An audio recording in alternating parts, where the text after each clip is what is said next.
Olá pessoal, tudo bem? Eu sou o professor Marcel Santiago. Hoje eu gostaria de falar com vocês sobre os sofistas Protágoras e Górgias.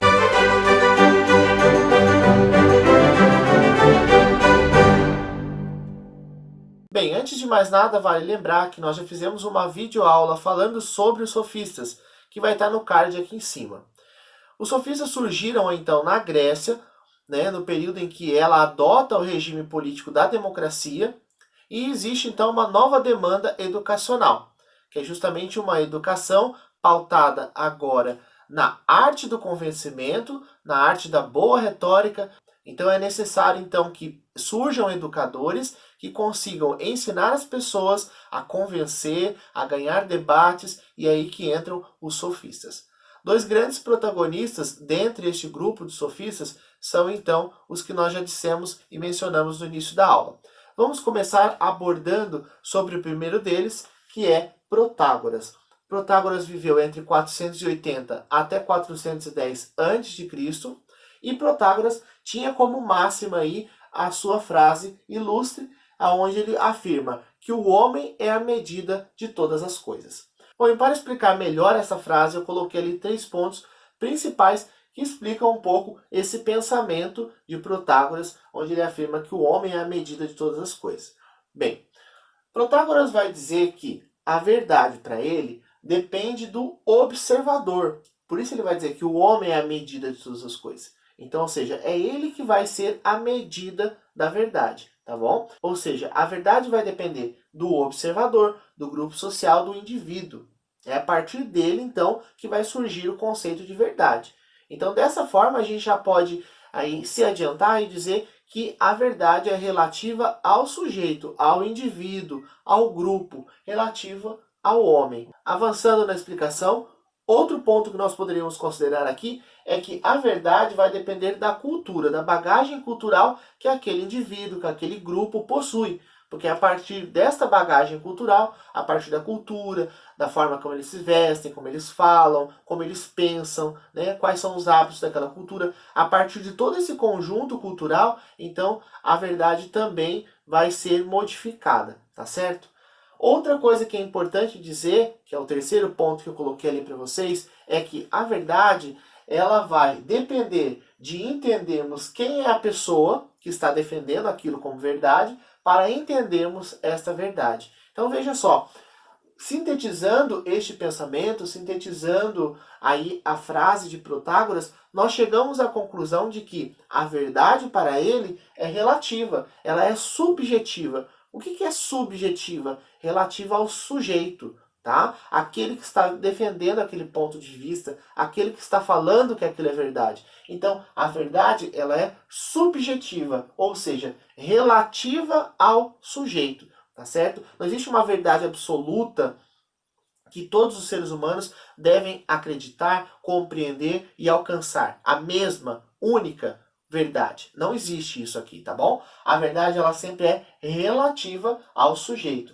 Então, ele vai dizer que os pontos de vista são subjetivos, Cada ser humano vai dar um ponto de vista. Então, cada ponto de vista será uma verdade subjetiva, tá certo? Então, é importante salientar esta característica aí na visão de Protágoras. Importante dizer que, assim como os outros, ele também cobrava por suas aulas para ensinar as pessoas a vencer debates, a conseguir convencer as outras pessoas, Ele cobrava por essas aulas, como todos os outros também sofistas, Ou seja, eles eram educadores, estavam dando aulas e viviam disso, e eles então buscavam ensinar a boa oratória e ensinar a convencer as pessoas, tá certo? E além de Protágoras, nós temos também Górgias, que viveu entre 485 a 380, então ali basicamente no mesmo período que Protágoras também, e a máxima de Protágoras vai ser a seguinte: ele vai afirmar que o ser não existe,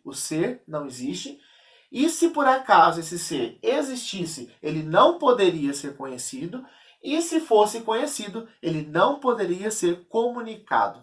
Bom, parece estranho, mas é bem simples o pensamento de Gorgias. Bom, para Gorgias, o ser humano, né, o indivíduo, então, ele consegue unicamente acessar um mundo privado. E esse acesso a esse mundo privado se dá mediante as suas sensações. E, na verdade, se a gente só acessa um mundo privado, se a gente faz esse acesso a partir das nossas próprias sensações, não há, ou eu não posso afirmar que existe uma realidade objetiva para além daquilo que é o meu mundo privado, daquilo que é as minhas sensações. Então eu não posso afirmar a existência de uma realidade objetiva, tá? Então ele vai dizer que se o mundo existe, para acessar esse mundo, a única coisa que eu poderia talvez utilizar seriam os meus sentidos. Mas esta relação entre o mundo e os sentidos, ela é uma relação desconhecida. Ele vai dizer que a experiência dos sentidos, a experiência sensorial, muitas vezes as pessoas tentam traduzir em palavras, mas esta relação entre a experiência sensorial e as palavras também é uma relação desconhecida, tá? Ou seja, não é possível traduzir essa experiência sensorial em palavras. E essas palavras também possuem para as pessoas significados diferentes, significados pessoais. Então, por mais que eu conseguisse então traduzir essas experiências sensoriais em palavras, eu jamais conseguiria comunicar essas experiências sensoriais ou essas palavras para outras pessoas. Então, é impossível comunicar essas palavras para outras pessoas. O que Gorgias faz? Ele faz uma separação entre o ser, o pensar e o dizer. Ou seja, ele não existe, eu não posso pensar nele, por isso conhecer, e eu também não posso comunicar.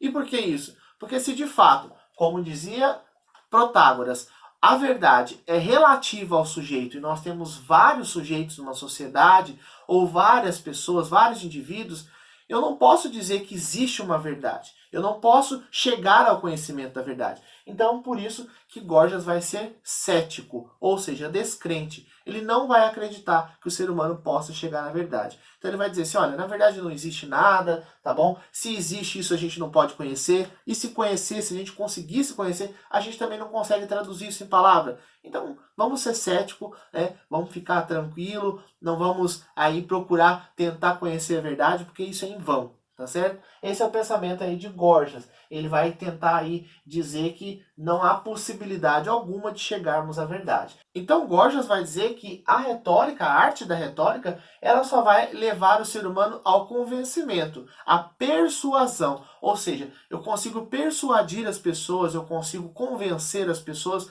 mas eu não consigo chegar à verdade. Jamais à verdade. A retórica não me conduz à verdade, somente a persuadir, a então convencer as pessoas, tá certo? Então este é o pensamento de Gorgias. Outros sofistas aí que eu vou deixar para vocês pesquisarem um pouco mais sobre cada um deles e talvez valha a pena a gente saber um pouquinho mais sobre os sofistas, que é então Hippias de Elis, Licofron, Pródicos, que inclusive aí foi o mestre de Sócrates, e Trasímaco. Bem, esses são alguns outros sofistas que eu citei aí a título de curiosidade, mas não são objeto aí de estudo nesta videoaula. Bem, antes de encerrarmos essa videoaula, é importante destacarmos algumas coisas aqui relativas aos sofistas. A primeira delas é que os sofistas, eles não ensinavam a mentir. Percebam que, como nós acabamos de ver aqui, tanto no pensamento de Protágoras quanto no pensamento de Gorgias, a verdade, então, é relativa ao sujeito. Gorgias vai dizer que nós não conseguimos chegar à verdade, por isso os céticos se calam, e Protágoras vai dizer que a verdade é relativa ao sujeito, ela é subjetiva. Então, desta forma, é importante dizer que os sofistas, eles não ensinavam a mentir, eles ensinavam a arte do convencimento. Eles ensinavam, então, a arte da boa retórica. Nesse convencimento, as pessoas utilizavam-se, às vezes, de verdades, às vezes de mentiras. E aqui um parêntese para a palavra mentiras, porque se a verdade é relativa, de fato não vai existir a mentira propriamente dita. Vai existir, então, verdades em que eu não acredito e aí eu julgo ser mentira, tá bom? Bom, e o segundo ponto, a segunda característica, é justamente sobre a visão que nós temos dos sofistas. Se nós pegamos a etimologia da palavra sofistas, ela vem da palavra sofia, que é sabedoria. Então os sofistas eram homens sábios, que sabiam de tudo um pouco, né? Então, veja só, por que nós temos então uma concepção ou olhamos para os sofistas como alguém aí, de certa forma, sem vergonha ou charlatão, né? Por que a gente percebe eles como pessoas que, de fato, não são honestas? Bem, esta visão ela vem muito de Sócrates, de Platão e Aristóteles, que pintaram esses sofistas nas suas filosofias a partir do ponto de vista deles. Então, eles imaginavam que os sofistas eram sim esse tipo de pessoa, charlatões, mestres que aí não queriam ensinar, mas queriam tirar dinheiro das pessoas, que ensinavam as pessoas a vencer debates com mentiras. Então, essa visão ela vai perdurar durante a história e hoje, na atualidade, nós fazemos uma outra leitura dos sofistas. Hoje nós olhamos para os sofistas e percebemos que, de fato, eles são autênticos, porque eles ensinavam aquilo que, de fato, eles acreditavam, que a verdade ela é relativa ao sujeito, tá certo? Às circunstâncias, como dizia Protágoras, ou porque diziam que a verdade não pode ser alcançada, como dizia Gorgias aqui. Então, eu só ensino a retórica para convencer, mas nunca para chegar à verdade, tá certo? Então é importante enfatizar esse olhar aí que nós temos na atualidade sobre os sofistas. Lembre-se quando cair em provas ou até no Exame Nacional do Ensino Médio, vestibulares, os sofistas eles não ensinavam a mentir, eles ensinavam a convencer. Até porque a mentira, de fato, nesse contexto, não existe. Por quê? Existe verdade, a minha verdade, a verdade do outro. E a verdade que às vezes eu não acredito do outro, eu chamo de mentira. Mas não necessariamente ela exista, tá certo? Eu espero ter ajudado você na compreensão um pouco mais daí do pensamento de Protágoras e Gorgias. E eu vejo você numa próxima aula.